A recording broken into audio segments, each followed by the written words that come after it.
भवानी जी, आप क्या हुआ? वो फतेह दादा ने income tax officer Keshav Kumar का खून कर दिया। फतेह दादा ने? लेकिन वो तो हवालात में बंद है। हम इतना जानते कि खून उसी ने किया। लाश को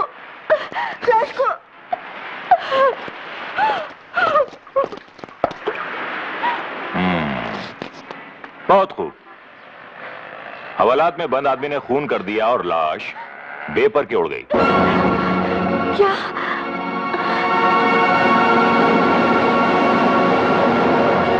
क्या यह सच नहीं है कि एक दिन सुधा ने अपने पति केशव के साथ आपको रंगे हाथों पकड़ा था?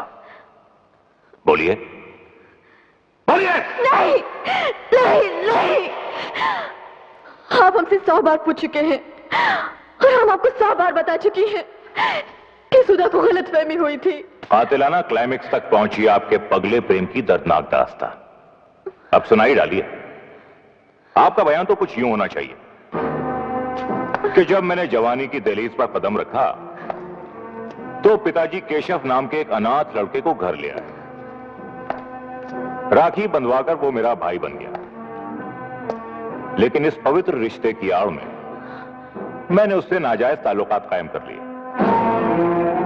4 महीने पहले मुझसे ऊब कर उसने किसी और से शादी कर ली। जब राखी के दिन वो मुझसे यह कहने आया कि अब वो मुझसे सिर्फ भाई की हैसियत से मिलेगा तो मुझसे बर्दाश्त नहीं हुआ और मैंने उसका खून कर दिया। खून करने के बाद मैंने पूरी ऊंच नीच सोची और एक झूठी कहानी गढ़ी। एक प्राइवेट टैक्सी हायर की, उसकी लाश को टैक्सी में डाला और टैक्सी को डुबो दिया। ये सब झूठ है। प्राइवेट टैक्सी के मालिक और एक बछड़े के बयान से यह साबित होता है कि यह सब सच है। खोल दो इन्हें। सर आप? जोरावर, मुझे तुमसे उम्मीद नहीं थी कि मेरी पार्टी के खास वर्कर को तुम झूठे इल्जाम में टॉर्चर करोगे। सॉरी सर, गलती हो गई, माफ कर दीजिए। माफ तो तुम्हें भवानी करेगी।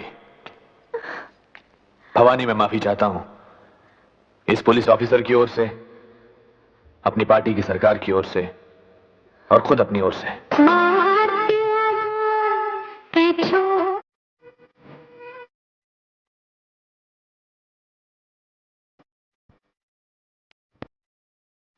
आओ फतेह, आओ। मैं तुम्हारा इंतजार कर रहा था। कैसे हो?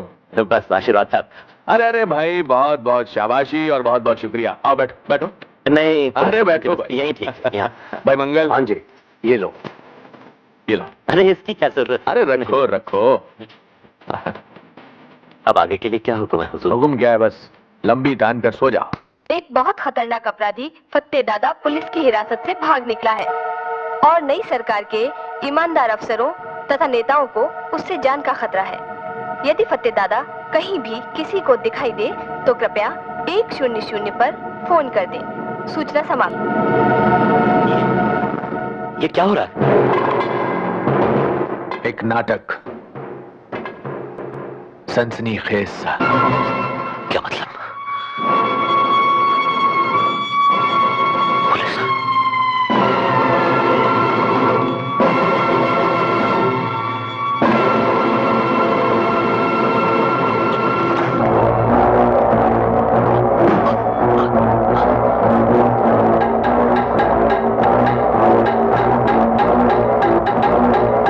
फतेह, दिलेर फतेह मौत को पीठ दिखाए, ये अच्छा नहीं लगता।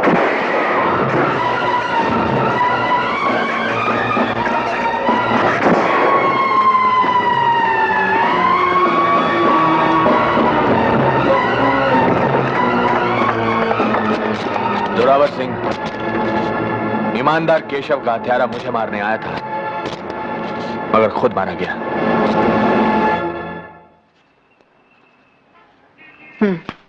ये लो। अच्छा, तो हम चलती हैं। दीदी, एक बात और थी। बोलो। हम यहाँ आज शाम आपका जन्मदिन मना रहे हैं। हमने पुरुषोत्तम जी को भी बुलाया है। अरे यार, तुम भी हद करती हो। हम कोई बच्ची है जो हमारा जन्मदिन मना रही हो? हाँ मैडम, जब तक आप बच्चों की मां नहीं बनेंगी, बच्ची ही कहलाएंगी। आपको यहाँ किसने बुलाया है? लो, आप भूल गई? पुरुषोत्तम जी का हुक्म है कि अफसर लोग आकर आप ही को रिपोर्ट दें। तो आप लिख कर भेज सकते थे, जैसे औरों ने भेजी है। ये मैडम, मेरी लिखावट तो डॉक्टर की प्रिस्क्रिप्शन की तरह है, जो खुद को समझ नहीं आती। मुख्तसर सी रिपोर्ट है, मुंह ज़बानी सुन लीजिए। सुनाइए। पुरुषोत्तम जी के राज में गाड़ियां टाइम से मतलब 5 मिनट पहले छूट रही हैं, और बाबू लोग दफ्तर में टाइम से मतलब 10 मिनट पहले पहुंच रहे हैं।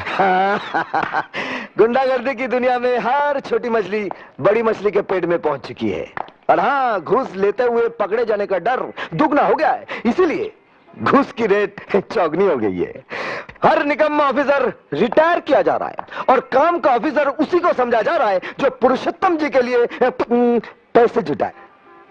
इंस्पेक्टर आशुतोष, आप तो यही समझते हैं ना कि दुनिया का हर इंसान आपकी तरह नाकारा और बेईमान है? अरे नहीं मैडम, नहीं।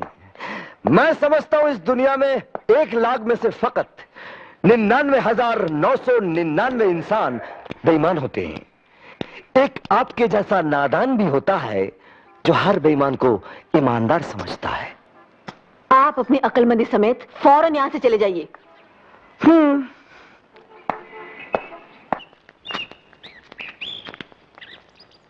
तुम्हारे जन्मदिन पर देने के लिए मैंने एक उपहार लिया था भवानी।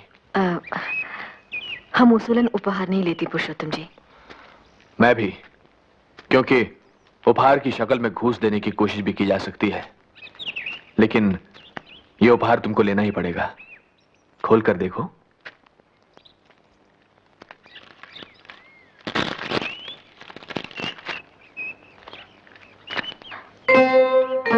अरे, ऐसा ही एक कलम तो हमारे पिताजी के पास भी था। ये वही है। लेकिन ये आपको कहां से मिल गया? बहुत पहले उनके एक प्रूफ रीडर ने मुझे दिया था। ओह, शुक्रिया। ये उपहार देकर तुमसे एक काम निकालना है मुझे। संत धर्मदास एक ट्रस्ट बनाकर तुम्हारे पिताजी का अखबार मर्यादा फिर से निकालना चाहते हैं। उसके एडिटर बन जाओ। जी? गणेश दत्त जी का पेन तो ले लिया है, उनकी कुर्सी भी संभाल लो। लेकिन पुरुषोत्तम जी, अरे अरे, ये क्या कर रहे हैं आप?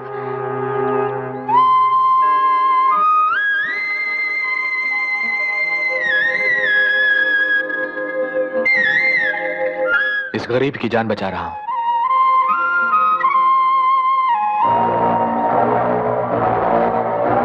तो करोगी ना मर्यादा का संपादन?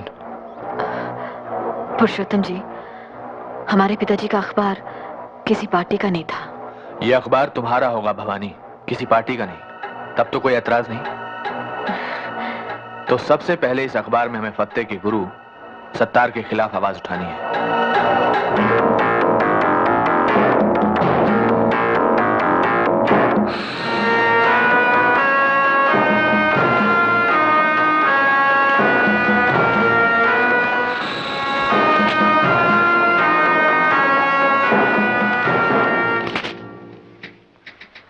अब्दुल सत्तार, अपराध की दुनिया का बेताज बादशाह, इस नाचीज अखबार नवीस से मिलने तो चलाया। भला क्यों? महज ये बताने कि अपराध की दुनिया का बेताज बादशाह अब यह खाकसार नहीं, वो शख्स है जिसे आप संत धर्मदास के नाम से जानती हैं। गालिबन आपके इस अखबार को चलाने के लिए पैसा भी वही देता है। आपको यकीन ना आ रहा हो तो इस फाइल को पढ़िए। इसमें उसका सारा कच्चा चिट्ठा है। आप इसे पुलिस में क्यों नहीं दे देते? इसलिए मोहतरमा कि पुलिस वाले अब सिर्फ उन्हीं मामलों की छानबीन करते हैं जो आपके अखबार में उछाले गए हों। अच्छा, ये आपसे किसने कह दिया? इंस्पेक्टर आशुतोष ने। मैं कागजात उन्हें दिखाकर ही आ रहा हूं। मेहरबानी करके आप इन्हें छाप दीजिए। हम आप जैसे स्मगलर और दलाल को एक शरीफ आदमी पर कीचड़ उछालने का मौका नहीं दे सकती। स्मगलर कौन नहीं है मोहतरमा? आपके मालिक पुरुषोत्तम तो ख्यालात तक बाहर चला रहे हैं, हिटलर के। और दलाली तो आज का सबसे ज्यादा पसंदीदा पेशा है। कोई जिस्मों की दलाली कर रहा है तो कोई जिन्सों की। लीडरान अपनी कौम को बेच खा रहे हैं और अखबार नवीस अपने कलम को। मगर हमने अपना कलम नहीं बेचा है। तो क्या आपने धर्मदास की दुकान जमाने और मेरी दुकान उखाड़ने के लिए ये सब मुफ्त में छाप दिया है? इंसान कोई भी काम तभी करता है जब उसे कुछ मिल रहा हो या मिल सकने की उम्मीद हो। माँ बाप तक बच्चे की परवरिश इस उम्मीद में करते हैं कि बुढ़ापे में वो उन्हें सहारा देगा।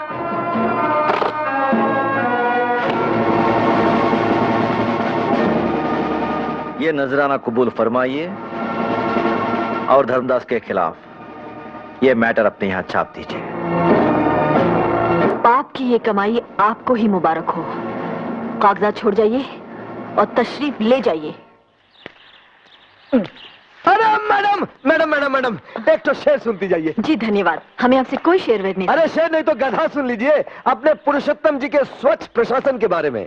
क्या है, सरकार भला होती क्यों ना उनकी पाक साफ, सीखे हुए तय करना अपने 100 खून माफ। रोको रोको। मैडम ऑटो आने तक एक तो और शेर सुन लीजिए। देखिए, न आपसे हमारा कोई वास्ता है न हमें आपसे कुछ सुनना है। अरे मैडम, हम दुश्मनी का ही सही कुछ तो वास्ता रखिए मैडम। क्या है, कता कीजिए ना ताल्लुक हमसे, कुछ नहीं है तो अदावत ही सही। घर में आपकी माँ बहन तो होंगी ना, जाकर उन्हीं सुनाइएगा ये शेर शायरी। ओ मैडम एक मिनट। आइंदा अगर ऐसी बात हमारे सामने बोली ना तो एक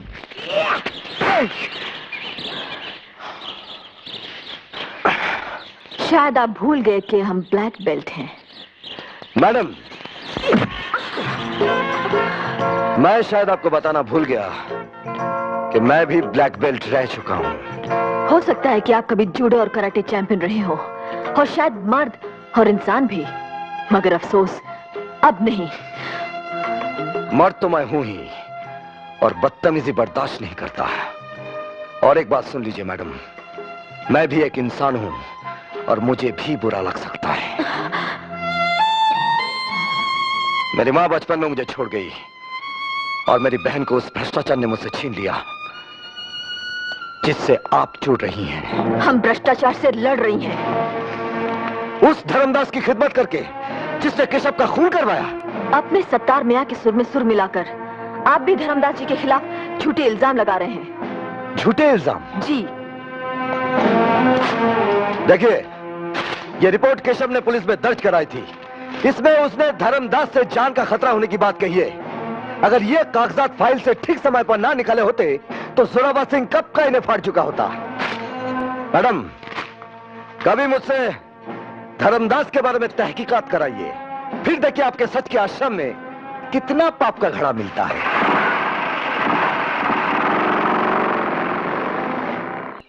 यकीन मानो भवानी, अब मुझे तुम्हारे सिवा किसी और पर भरोसा रहा ही नहीं। जो मेरे बहुत नजदीक के लोग हैं उन पर तो खास तौर से मुझे शक है। तुम निश्चिंत रहो, धर्मदास के आश्रम पर छापा डलवाने के लिए मैं वैसा इंतजाम करवा दूंगा जैसा तुम चाहती हो। जी शुक्रिया।